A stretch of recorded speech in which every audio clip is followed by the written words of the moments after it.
McGuire, Grimes, A, B, C, Minneapolis, Bill, Tonatiuh. It is really great talking to both of you today. Tonatiuh, you give such a beautiful, lovely performance in this. So thank you both for the time today. I appreciate it. Thank you.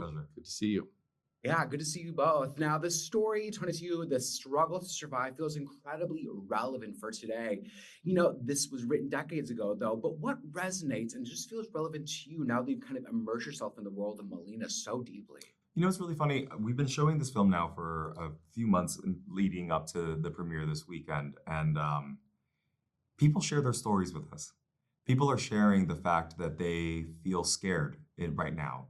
In a time where trans and non-binary and genderqueer individuals are being demonized and called terrorists, when they're in fact one of the least, the most kind and one of the least powerful and tiny minority, it feels really great to give that community the Hollywood treatment and to center their reality with Molina and to remind people of the dignity and the beauty of that community.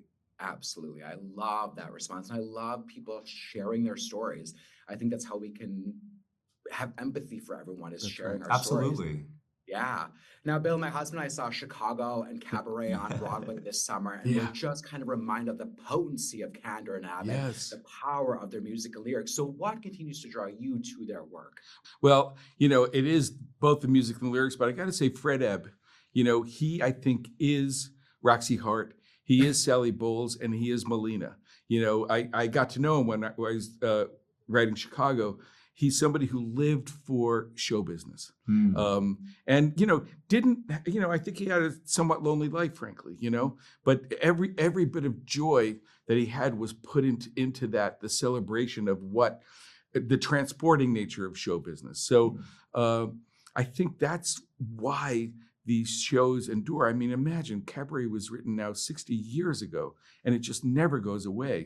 And I love this escapism to the movies. I mean, I'm a movie guy. Like I love the movies. And we see Molina escaping to the movies and inspired by this legendary Aurora. So I'm curious, turn it to you. Who were the performers that inspired you, who you escaped to as a performer? Oh, so many people.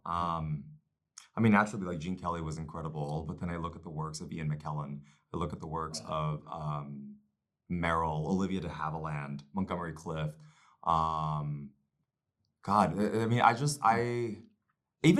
Actually directors also really influenced me. Hayao Miyazaki, Pedro Almodovar. I just love being able to get transported into a world. There's this expression that my family used to say, everyone in our family is dramatic, but you went to school to perfect it. So I just, anything with like a penchant for drama, and that's what I love about musical theater. It allows the songs transport you into this world, and it's like a direct access into the emotion. Are there lessons that you learned while working on Kiss the Spider Woman that you wish you could have maybe incorporated into Dreamgirls or Beauty and the Beast? Oh, that's a good question.